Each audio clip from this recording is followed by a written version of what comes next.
The anime starts with the search for a legendary sword named Demon Sword Zalchuan. A group of minesweepers get a contract to find it. They are busy searching for a long time. One of them mentions the glory of the sword and its ancient reputation. When it was in the hands of demons, he was forged by thousands of demons and represents the hierarchy of Lord Zulkan. Another group of administrators is flying towards the mine to search for it. Captain Mira admires the sword and wants to get it at any cost.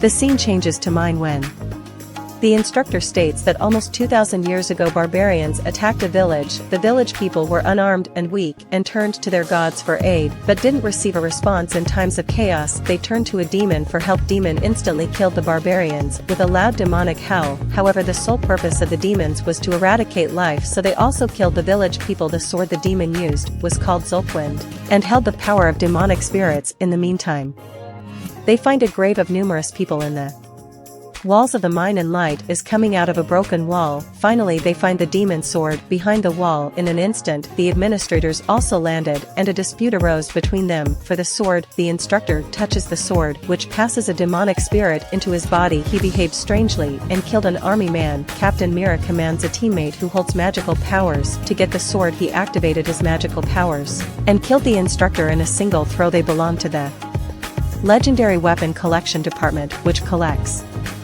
weapons from all over the world. They get the sword and take it to their museum. At same time, they also raided a hotel room to get another legendary sword. The name of this sword is his Flamberg, which turns the owner into a demon. The sword's owner explodes the whole room and kills the legendary weapon army's troops. In addition, the administrator feels a strong urge from the Zulkan, like it was calling him. He touches the sword, turns into a demon, and kills the troops. This sword needs a lot of blood to revolutionize. On the other hand, a church is performing a hammer ritual to fulfill the urge of another sword. Shiryu of blood. Shiryu cries for blood on and off, and this calming ritual fulfills its desire. Their pupils slit their hands and drop blood at the sword. One of them is possessed by the sword and kills all present. He takes the sword outside, and the possessed demon kills random people on the street. Takashi, with his pregnant wife, was returning home after some groceries. The student kills Takashi with Shiryu and many others. The pregnant lady is doomed and curses the student and promises to avenge the death of her husband. She overtakes the demonic spirit after touching the sword and kills the student. She has partially lost control of her consciousness. She can't understand what she is doing. She notices a demonic spirit in the mirror who has completely possessed her mind and body. The scene switches to Administrator Mural, who destroys the 2 cars of police. His demonic spirit calls Flambergs to fight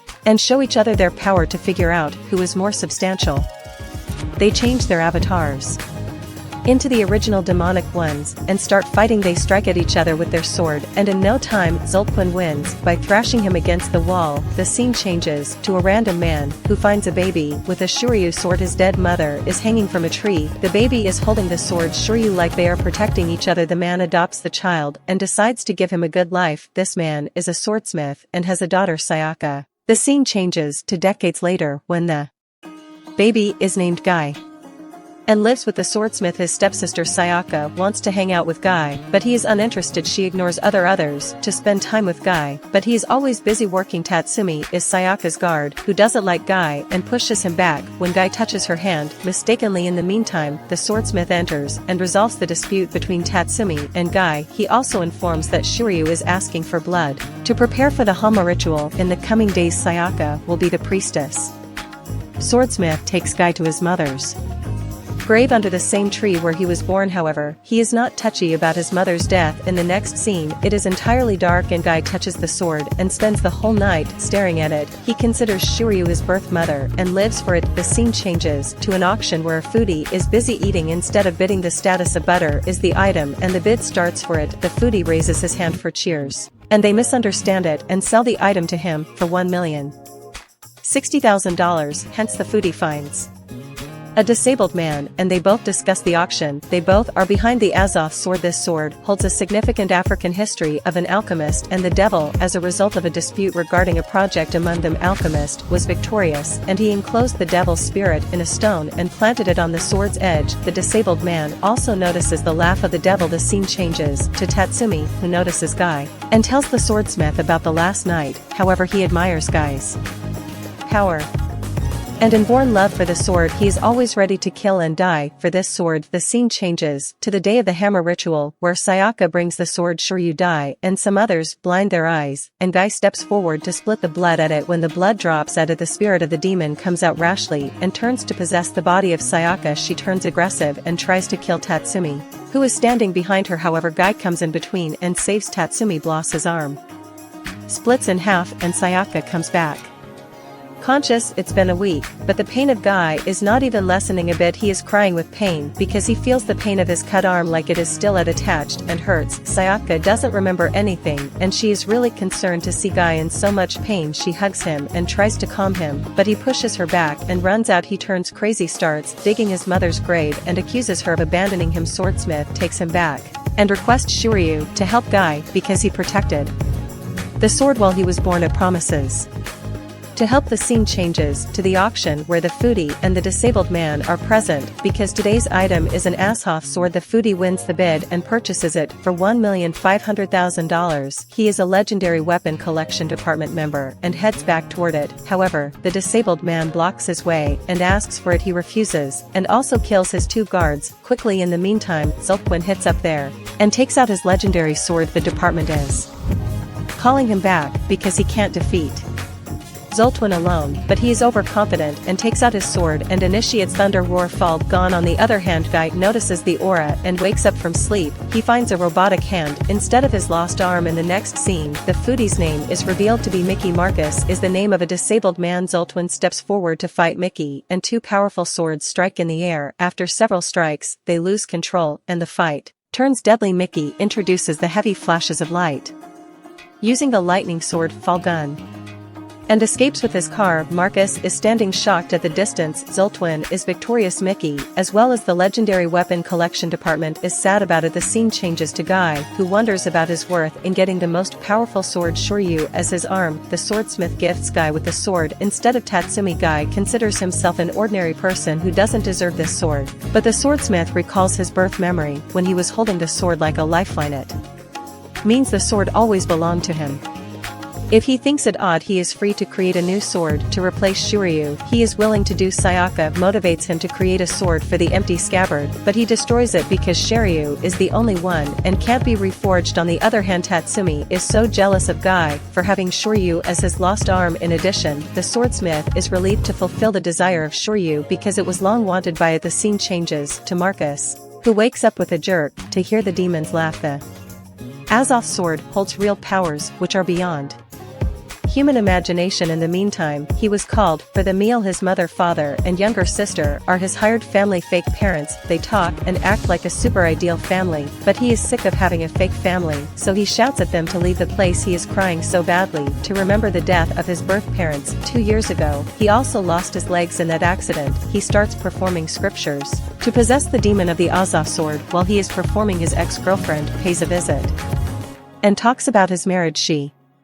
cheated on him with his friend. Marcus is vengeful, but behaves calmly and wishes them luck because he still loves her. After she leaves, Marcus thinks of revenge on these traitors. Suddenly the Azoth sword moves. A laughing demon comes out of it and possesses the body of Marcus because it notices the extreme feeling of rage and despair. In the next scene, Sayaka bumps into Tatsumi on her way home. He harasses her and forces her to marry him. Meanwhile, Guy steps in and turns monstrous to kill him. His Shoryu arm blocks his punch and throws him backward. Guy's strong urge compel him to take his life, but Sayaka stops him. In the next scene, Guy continuously hears the voice of the word kill from Shoryu. He can't handle it and start thrashing his head against the wall. Sayaka hugs him from behind, which calms his erratic nurse. Scene changes to Marcus' girlfriend, who is getting married. In the meantime, Marcus hits up there and thinks of killing both traitors. He is turned monstrous and flies high to slit their bodies into halves. Luckily, Mickey jumps in and stops him, allowing them to run. He can feel the strongest aura of the demonic sword moving toward him, but he uses the electric flash fall gun to stop Marcus. However, they can't run far and the stone and falls hit his ex-girlfriend. Marcus gets the chance and jumps to kill her, but his love stops him and helps him to return to consciousness. He realizes what he was going to do and starts crying. Mickey consoles him and takes him to the legendary weapon collection department,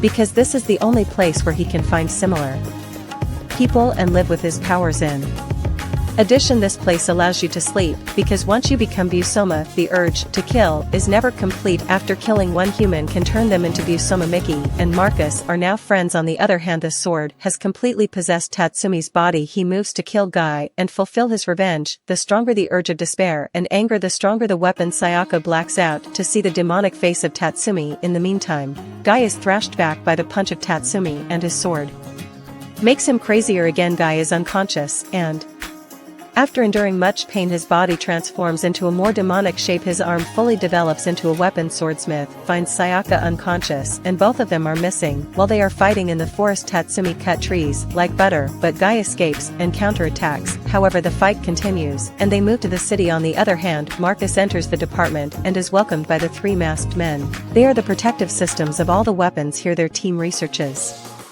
these men and tries to return to their original state. The examination of Mickey is going on, and his girlfriend is about to put him to sleep. They wish to go on a normal date, while Mickey gets a phone call from Marcus. In the meantime, Tatsumi changes his attire and becomes even more terrific. He attacks Guy, but he successfully escapes. On the other hand, Mickey finds Marcus and takes him to the Swords Museum. In the meantime, the charge lady gets the notification about Busomas breached in the city. They send a team to catch them. On the other hand, Guy stabs the sword into Tatsumi's body. The helicopter spots them and Tatsumi runs away. Guy throws an attack at them and their helicopter explodes. Guy gets back home and passes out at the gate. Sayaka takes him in, and suddenly his arm turns red. He starts choking his throat with his arm because Shiryu has gone mad. However, the swordsmith takes it back consciously and stops it. The scene changes to Mickey and Marcus, who explain about the chrysalis. Chrysalis is possessed by the weapons, but is not turned into Busomas till now. Chrysalis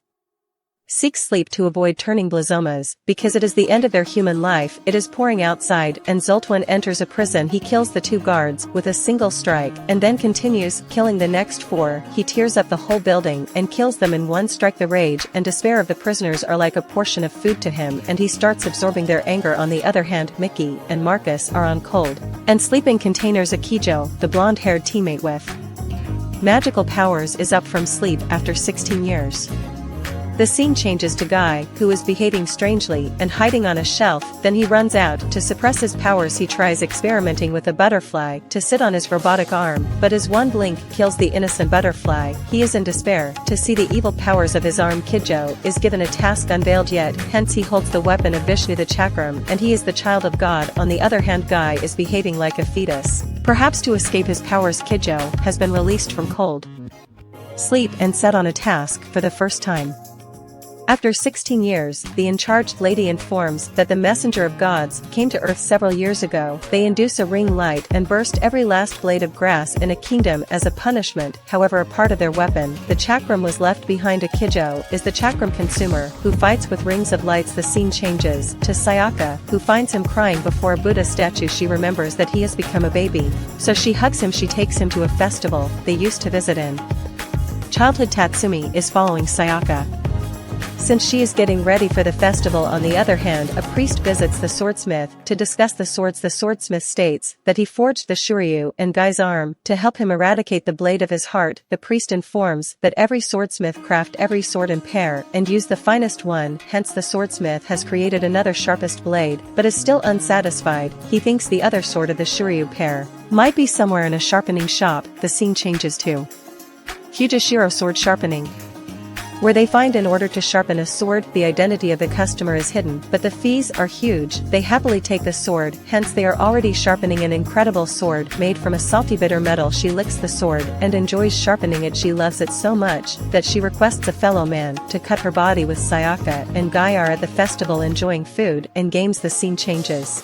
to the sharpeners taking out the new sharpening order. Amazingly, this is the twin sherry, which is in its purest form, yet it needs to be sharp, and the sharpener starts working on it instantly. Tayomi the sharpener notices a bulging eye at the sword, and the demon possesses her body. She is behaving strangely, and the cry of the sword starts counting on kill. She raises the sword and stabs it on the floor to kill the other man, but he luckily escapes the attack and pushes backward. She throws an attack again, but he survives it again, although the room she slits her hand and fulfills the sword's thirst with her blood. The scene changes to Zulk when playing piano in an empty theater. While a random player with the possession of another cursed sword enters, he challenges him to a fight, which is instantly accepted. They start fighting at the roof of the theater with their demonic swords. Silkwind seems to win the fight because of his stronger griffin training of 16 years. After leaving the legendary weapon collection department, he stabs him several times and finally slits his arm. With a loud thrash, he is defeated. Sayaka wishes to bring Guy in his original form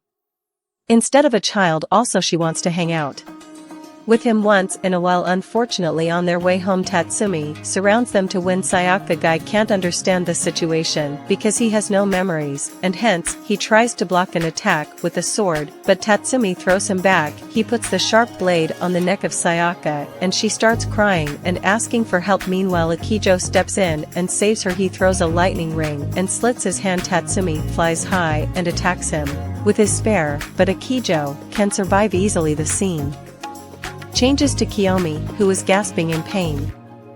With severely wounded arms, the customer comes to take his sword back in a cloak and sees her in this situation. However, he leaves without saying a word. On the other hand, the Kijo counterattacks Tatsumi and wants to end this quickly, so he raises another light ring that surrounds his body, and Akijo strengthens its grip. The grip becomes so strong that it dims the lights of Tatsumi, and he dies. His body and sword have turned to ashes. In the meantime, Akijo senses a brink of demonic power in Guy's eye.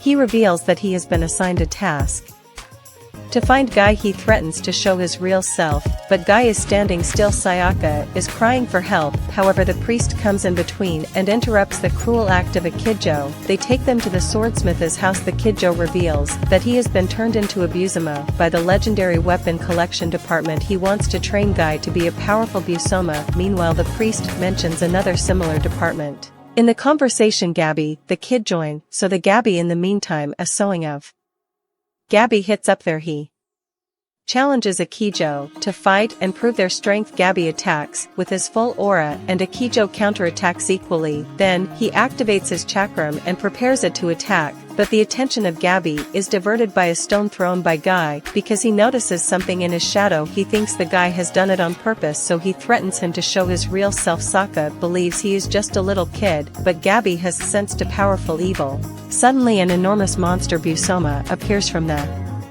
Gabby's shadow. It stabs its pointed nails into his chest and throws nails toward them. One of the nails touches Guy, and the demon Shiryu finally awakens him. He turns monstrous and stabs the skull of the monster. Then, he slits its body into half, and the Busoma gets scared and runs away. The Kijo is happy to see Guy's real face and attacks him to find his strength, but he successfully survives the attacks. With his robotic arm, Akijo is unwilling to give up, but the priest hugs him from behind to distract his attention.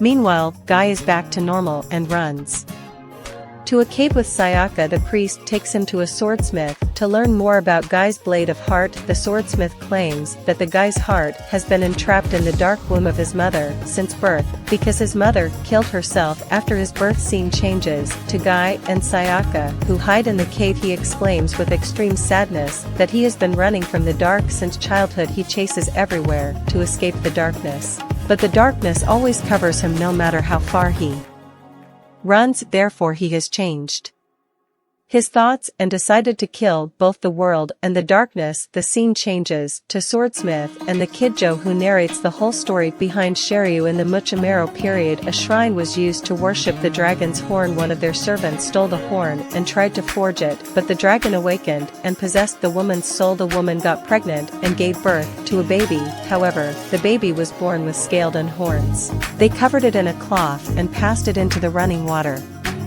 because they feared for their community. Kijo cries to hear the emotional story because it is associated with his life story, but he prefers to skip and wait for Guy. Once he comes back, he invites him to the world of Busomas to identify the world where he belongs. Guy is amazed to hear about his real world. He chose to leave the swordsmith's place and go with him. Sayaka is crying badly and tries to stop him, but it is too late now. Thanks for watching.